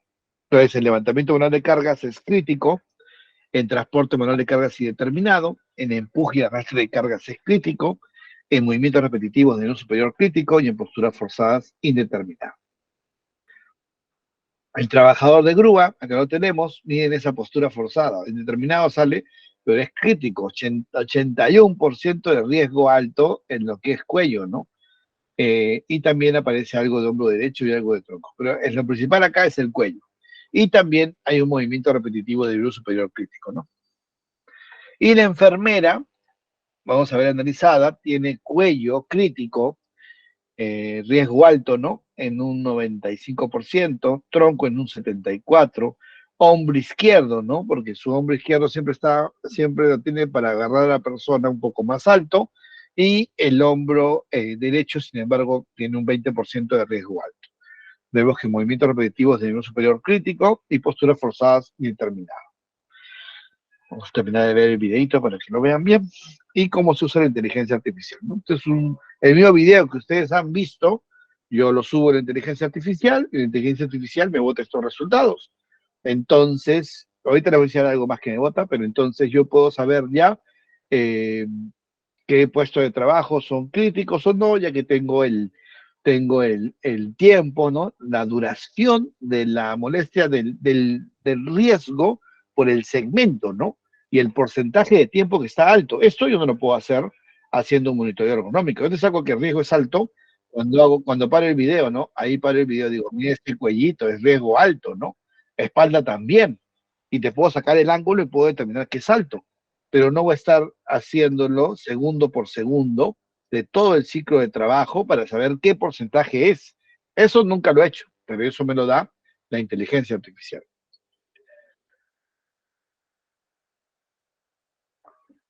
Sirve también para calcular en el ciclo de trabajo qué porcentaje del tiempo está en riesgo alto. Por lo tanto, tengo una mejor forma de ver las dosis de exposición del puesto de trabajo. Me sirve para calcular mejor la dosis. Bueno, ya terminé el punto 1 del ciclo de mejora de gestión y ahora paso al punto 2, a la evaluación del riesgo. Si es manipulación de cargas, tengo que usar la ISO 11281, que es la ecuación de Nayos. Si es empuje y tracción, la ISO 11228-2, que es la tabla de Nogis y Hielo. Si es la ISO 128-3, el trabajo repetitivo de extremidad superior, tengo que usar el método John Strain Index, ¿no? O puedo usar el método Okra. Yo prefiero el método Okra. Si es la ISO 11226 de posturas de trabajo, la misma ISO, o puedo usar el TACOS, o puedo usar el REBA, ¿no? Para postura de trabajo. Listo. Punto 2. Interesante, vamos a repetir la pregunta. Desde el punto de vista de la ergonomía físico-biomecánica, ¿cuáles son los periodos ergonómicos más representativos en su empresa? 82% manipulación manual de cargas, 79% posturas forzadas, movimientos repetitivos 76%, empuje y tracción de cargas 58 y 39 transporte manual de cargas. Listo, y preguntamos, ¿conoces qué métodos ergonómicos se aplicaron en los monitoreos realizados? ¿Y qué me sale? Me sale REBA con 70% y RULA con 54%. Esto está bien si el peligro sea posturas forzadas. Acá aparece posturas forzadas con 79% del tiempo. Entonces, tanto REBA como RULA está bien, porque son métodos que se usan para posturas forzadas. Pero para manipulación de cargas, que es 82%, se usa el NIOSH, y acá solo está usando el 27%, es decir, no está usando todos los puestos que tienen manipulación de cargas. Movimiento repetitivo es el 76%, se usa el LOCRE en 27%, no está usando todos los puestos. Entonces, hay algunos puestos de trabajo que primero solo se está haciendo un monitoreo ergonómico al puesto de trabajo, y eso no es así. Técnicamente, si el puesto de trabajo tiene 2 peligros ergonómicos, tiene 3 peligros ergonómicos, yo tendría que hacer 3 métodos ergonómicos guiados por ese peligro para conocer los factores de riesgo, los peligritos de peligro de ese peligro. Pero si hago solamente uno para cumplir la ley, perfecto, voy a ver que un factor de riesgo, un conjunto de factores de riesgo de ese peligro, quizás sean aceptables, quizás no, pero hay otros peligros ergonómicos que siguen en el puesto de trabajo y que pueden crear la enfermedad ocupacional. Entonces, no estamos guiando bien nuestros monitoreos a los peligros encontrados. Y acá está, ¿no? El puesto de trabajo administrativo, postura forzada y determinado. Y aquí hay un tema interesante que también me saca la inteligencia artificial. Me saca el tiempo en segundos, el ciclo de trabajo, versus el ángulo. Yo sé que, por ejemplo, a partir de 25 grados ya es un riesgo alto, ¿no? Y veo que el cuello está entre 30, ¿no?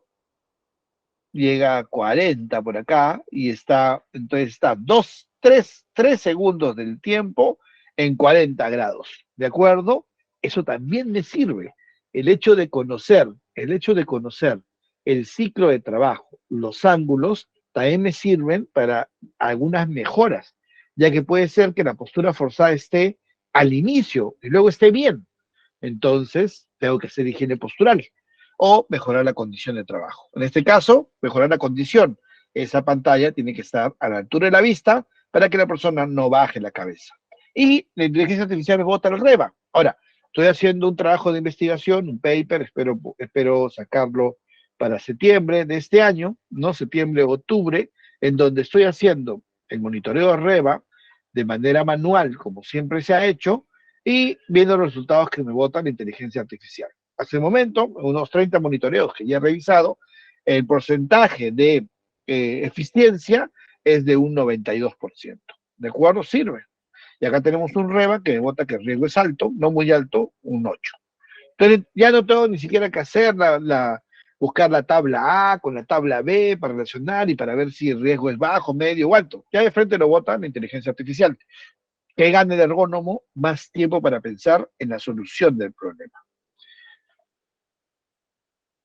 Este puesto de trabajo administrativo, también el REA me votó 8, ¿no? 8, sobre todo en izquierda, y el hombro izquierdo está 100% del tiempo. Lo había votado la inteligencia artificial también, ¿no? Acá está su REBA. Me había votado este puesto de trabajo en el de... Acá también hemos analizado el tronco, ¿no? Y este tronco está en riesgo alto y durante mucho tiempo, ¿no? Entonces puedo analizar cuántos segundos está en riesgo alto y cuánto es el ángulo máximo que llega. Mira, ha podido ser muy alto por poco, ¿no? Y en un REBA me sale 10, esto me salían 8. Este ya es más, a partir de 11 riesgo muy alto, entonces está en riesgo alto pegado a muy alto, ¿no? Con un porcentaje de casi 82% en brazos, y acá tengo tronco, hombros señalados, ¿no?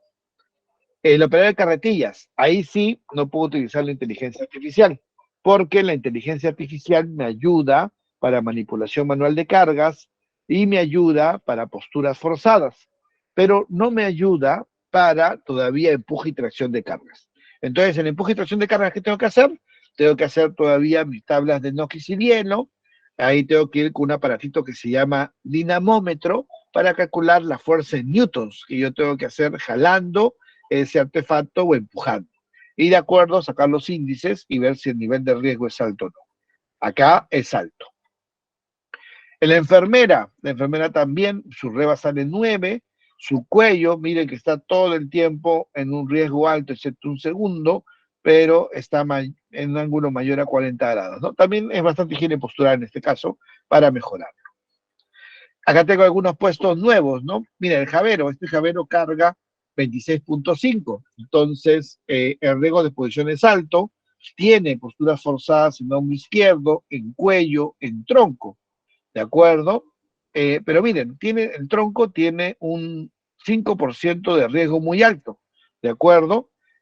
Porque es al momento que carga, y también el tronco. Y con otros vemos cuándo es ese movimiento, nos damos cuenta que es al inicio del ciclo.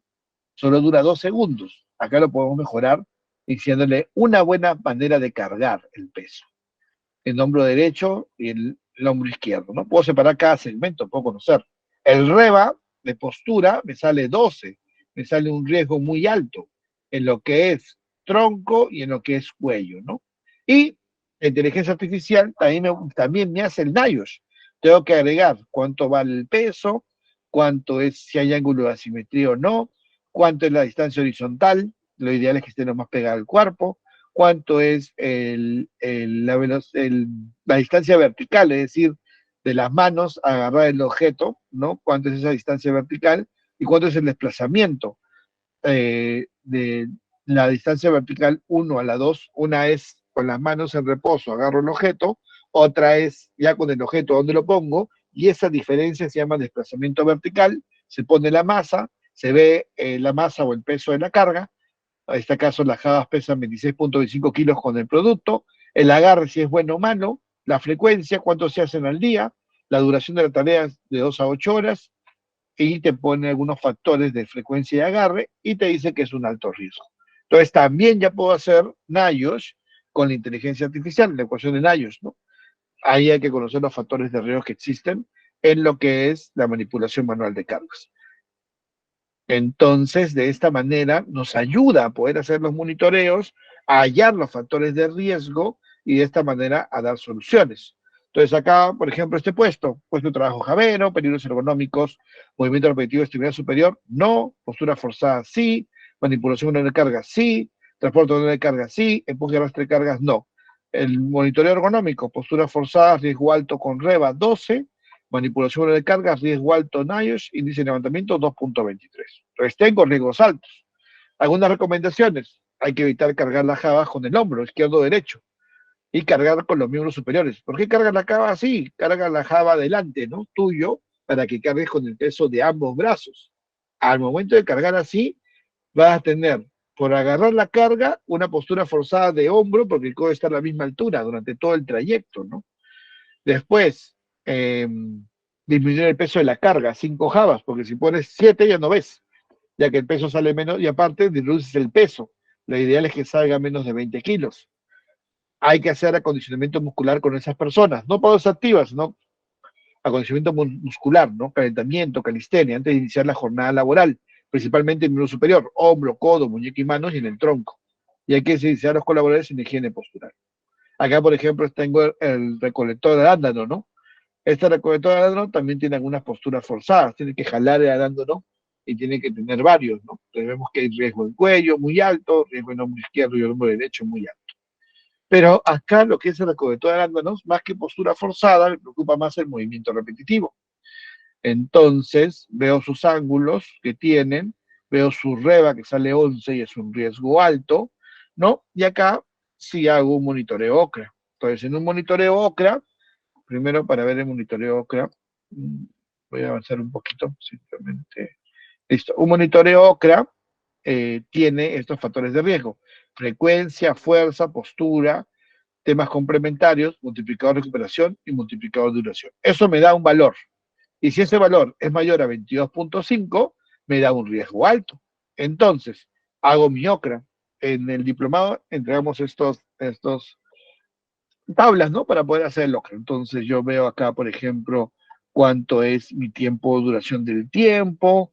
Vemos, por ejemplo, cuánto es mi ciclo de trabajo repetitivo para saber el tiempo neto calculado y para saber el porcentaje de producción.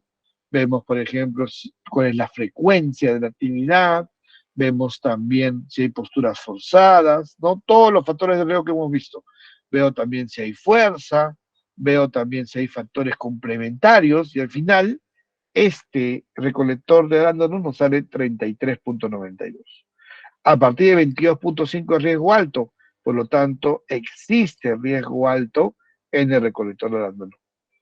¿De acuerdo? Entonces, movimiento repetitivo de extremidad superior sí, postura forzada sí, manipulación manual de cargas no, transporte manual de cargas no, empuje de cargas sí. Movimiento repetitivo de extremidad superior, riesgo muy alto, OCRA, 33.92, bilateral, ambos brazos, postura forzada, riesgo alto, REBA 11, empuje de cargas por revisar, ya que no tenía un dinamómetro para poder hacerlo. ¿Qué hay que hacer? Acondicionamiento muscular, calentamiento, calistenia, de iniciar la jornada laboral, principalmente los miembros superiores, hombro, codo, muñeca y mano. Hay que sensibilizar los colaboradores en higiene postural y hay que realizar pausas pasivas. Puede incluir temas de salud mental y llamar las pausas cognitivas, si quiere, para que hagan algo. Para mejorar el factor de riesgo de recuperación, estas pausas pasivas tendrán una duración mínima de 8 minutos, según la norma ISO 1128-3, y pueden aplicarse en la primera, segunda, tercera, sexta y séptima hora de la jornada laboral. ¿Por qué no en la cuarta? Porque en la quinta almorzaban y se recupera sola. ¿Por qué no en la octava? Porque era la salida y se recuperaba sola. Entonces hay que ponerlas también en las horas en que recuperan en verdad la persona y no en cualquier horario, ¿no? Pero también lo hablamos cuando hacemos todo en la clase de movimiento repetitivo de miembro superior, ¿no? Una sola clase dedicada solamente al movimiento repetitivo. Acá tengo otro puesto, el puesto de varillado de tanque. Esto es un grifo, ¿no? Que tengo una estación de servicio donde tengo que poner la varilla para saber en dónde está el nivel de gasolina para que lo llene el tanque, ¿no? Vemos que también existe un riesgo muy alto en el hombro izquierdo porque agarra la varilla y esa varilla la agarra de mala forma. Acá se puede mejorar con higiene postural, pero acá tenemos, miren, este hombro y este codo arriba del hombro, postura forzada, ¿no? Entonces, ¿se puede hacer la operación de otra manera? Sí, para hacerla de una mejor manera, pero sin embargo vemos los riesgos que amerita el hacerlo de esa manera con esas posturas. Vemos también el análisis del cuello, que está en riesgo moderado bastante por ciento del tiempo. Vemos también el tronco, que está en riesgo alto, y el REBA es 9. Y por último, otro ejemplo, ya para pasar a la parte de mapas rápidamente, tenemos el índice de riesgo en lo que es 1,95. Me salió el resultado de, estos son unos carretillas, por ejemplo, de bebidas, ¿no? Alcohólicas en un supermercado. Hicimos el tema de empuje y tracción de cargas. Y acá, por ejemplo, analizamos las posturas. En diciembre, jalando bolsas de arroz para saber cuánto era la fuerza de inicio y la fuerza sostenida en empuje y arrastre de cargas. El cuello, 100% riesgo muy alto, los hombros riesgo alto por el tema de tener que jalar, aplicar mucha fuerza de inicio y con las tablas no quisieron, me salió que el riesgo es muy alto. El REBA me salió 10, riesgo alto, recordemos que 11 ya es muy alto en el límite. Bueno, una vez que yo hago la evaluación del riesgo, aplicando también la inteligencia artificial y conociendo los factores de riesgo, obviamente voy a tener muchas medidas por hacer, voy a tener recomendaciones, pero al momento de hacer el rediseño, no voy a tener tiempo para aplicarlo a todos los puestos de trabajo. Entonces hago los mapas de riesgos. Estos mapas son qué puesto voy a hacer primero el rediseño y qué otros puestos van a seguir segundos, terceros.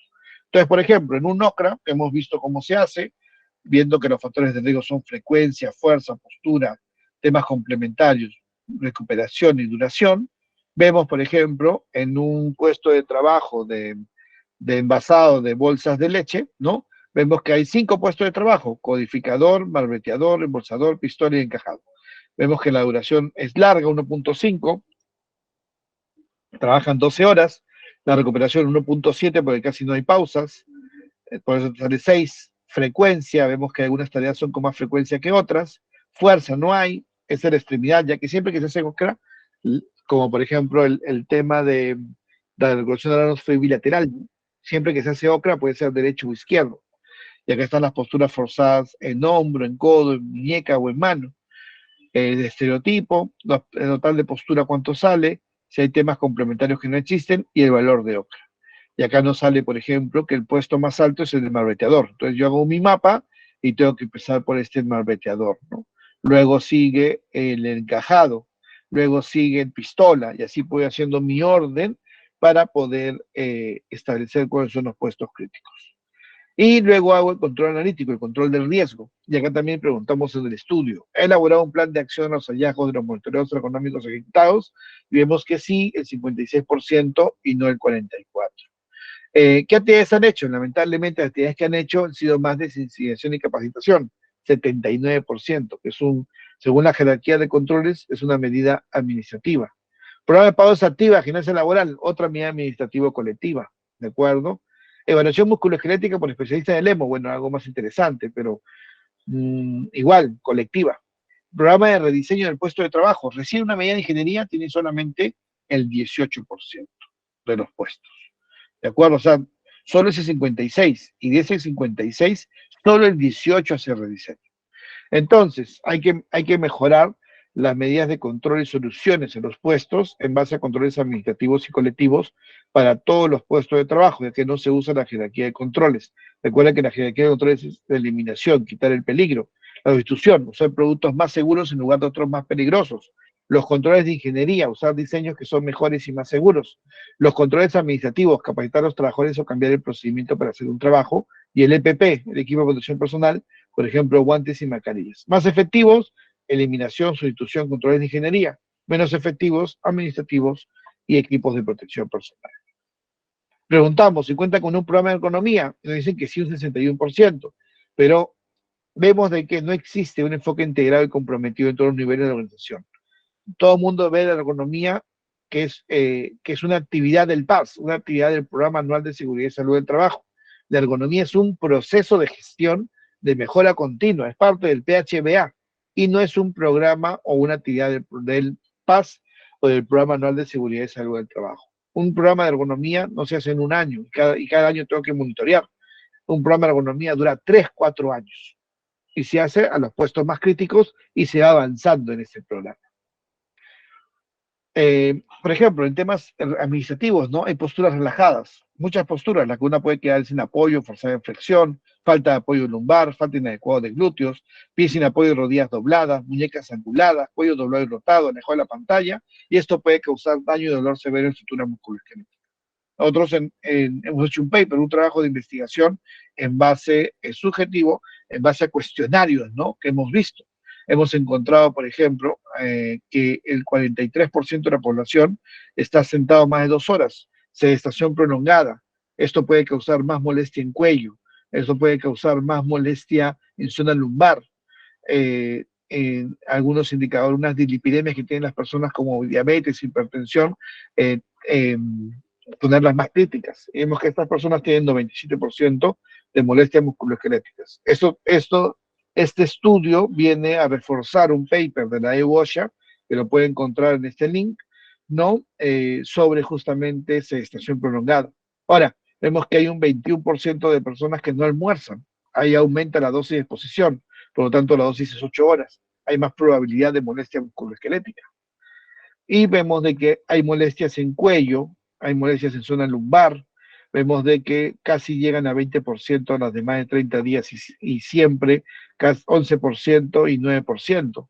Vemos que la intensidad en espalda baja es 8, con un de 1 a 10 con un promedio de 6.35 y en cuello es de 7, con un promedio de 6.01. ¿No? Y vemos, por ejemplo, en el porcentaje de trabajadores que cuentan con el borde de la pantalla a nivel de los ojos, vemos que hay un 37%. Entonces, a través de una reta de regresión y a través de medidas cuadráticas, con toda la data que tenemos, que es de más de 10.000 trabajadores, lo analizamos y vemos de que si el no tener la pantalla del borde de los ojos incrementa la molestia en cuello. Sí, la incrementa en un grado de confianza de 99.99956 y de forma logística para tener otra forma también en un grado de confianza de 99.999 por 10 a la menos 11. Por lo tanto, ese 37% que no tiene la pantalla a la altura de la vista, tiene molestia musculoesquelética en cuello porque no la tiene a la altura de la vista. Hay que subir la pantalla. Y está demostrado y todo en un trabajo de investigación. Entonces, también el tema de frecuencia de uso de celulares como pantalla de ingreso de datos, ¿no? Hay entre 4 a 6 horas y más de 6 horas, más del 50% de la población tiene celular más del 50% de la población tiene celular más de 4 horas. Esto incrementa la molestia en cuello. ¿Qué tengo que hacer? Cuando estoy con el celular de esta manera, que está el cuello pesa 12 kilos más o menos, cuando está en esta posición pesa 27 kilos, tengo que con una mano subir el celular para subir la cabeza y así evitar la postura forzada. Si estoy usando el celular para ver esta capacitación, ponerla sobre libros a la altura de la vista, para no estar con el cuello doblado, ¿no? Y puedo hacer el pare, suelte y descanse. Cuando hago un mensaje de texto muy largo, un correo electrónico muy largo, automáticamente cuando acabo, paro, ¿no? Suelto el celular y descanso. Retraigo los brazos y encojo el hombro para de esta manera hacer un ejercicio, una micropausa. Estas técnicas de retracción del cuello lo usan los fisioterapeutas para cuando tengo la molestia en cuello, ¿no? Eh, Ahora, hay un porcentaje de trabajadores, el 42%, que no hacen uso del apoyo lumbar, ¿no? El no tener la espalda apoyada en la zona lumbar también incrementa la molestia en zona lumbar, ¿no? Y tiene que haber mucha higiene postural, porque las personas se pueden sentar con un codo en la mesa de esta manera, haciendo una postura forzada, o la clásica antinatural, que es doblar las piernas, usar las piernas o sentarse sobre unas piernas, ¿no? Hay que poner las dos piernas sobre el piso, los pies en el suelo, todo el pie acomodado para evitar estas posturas forzadas en incremento de la molestia en la zona lumbar. Y por último, viene el control analítico, ¿no?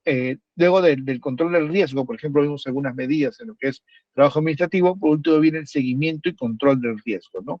Ya viene la vigilancia médica para los casos de la grabación del riesgo, los indicadores y así como se hace un ciclo continuo de mejora de riesgos ergonómicos. Entonces, ¿qué podemos definir ahora? Que la gestión de los factores de riesgo ergonómicos en el sector, en los diferentes sectores, se basa principalmente en una gestión reactiva frente a desviaciones encontradas o contingencias que afrontan las empresas. ¿De acuerdo? Actualmente, ¿qué hacemos? Si vemos algo que está mal, lo arreglamos. Pero no es una gestión preventiva eficiente que ayude a controlar realmente el impacto de dichos factores en la salud de su fuerza laboral, ¿no? Vemos de que ya existen peligros ergonómicos en la empresa, un 56% de ausentismo laboral, casi un 25% de enfermedades ocupacionales. Y necesita una correcta aplicación de los monitoreos ergonómicos. En la manipulación manual de cargas, con el 82% de presencia, solo utilizan NIOSH en el 27% de las empresas. En movimientos repetitivos, con 76% de presencia, solo utilizan el método OCRA el 27% de las empresas. La mayoría de empresas del sector siguen empleando métodos de estimación del riesgo, RULA, OWASP, y no de evaluación, como el OCRA y el NIOSH. Y como recomendaciones, hay que comenzar a conocer los factores de riesgo ergonómico que pueden incrementar la probabilidad de desarrollar un trastorno musculoesquelético. Hay que comenzar a hacer programas de ergonomía en la empresa para determinar si el ausentismo laboral detectado está relacionado con los puestos de trabajo o si es debido a causas extralaborales que pueden verse agravadas por las condiciones laborales, y determinar si los riesgos en un puesto de trabajo están relacionados con los trastornos musculoesqueléticos de los trabajadores que los desempeñan. Hay que comenzar a controlar los peligros ergonómicos asociados a los trastornos musculoesqueléticos mediante un ciclo de gestión de riesgos específicos. Hay que organizar las tareas para combinar los esfuerzos con pausas y descansos adecuados, evitando la acumulación de fatiga.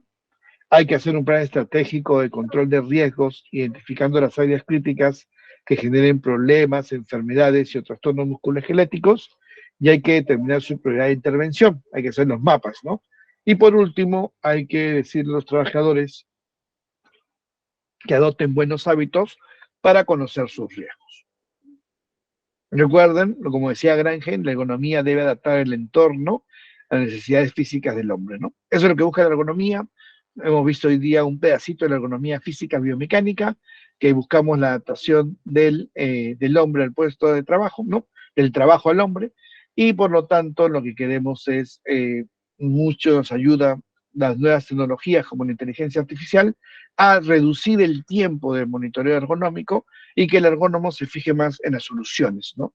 Que estar haciendo todo el monitoreo y estar haciendo todas las tablas que ya existen para calcular el riesgo. Eso ya lo puede hacer la inteligencia artificial por ti y ahora puedes pensar más en las soluciones. Bueno, eso es todo. No sé si tienen preguntas. Ahí está mi código QR de LinkedIn. Publico temas sobre gestión de seguridad y salud del trabajo, sobre temas de ergonomía, casi 2, 3 veces por semana. Los invito a seguirme para que así puedan conocer más información, puedan conocer más temas de actualidad sobre gestión de seguridad y salud del trabajo y ergonomía. Y bueno, voy a dar pase a nuestro anfitrión para ver si tienen alguna consulta o alguna pregunta. Espero que les haya gustado la charla. Muchas gracias. Escuela de Posgrado. Universidad Simón y Patiño. La voluntad lo puede todo.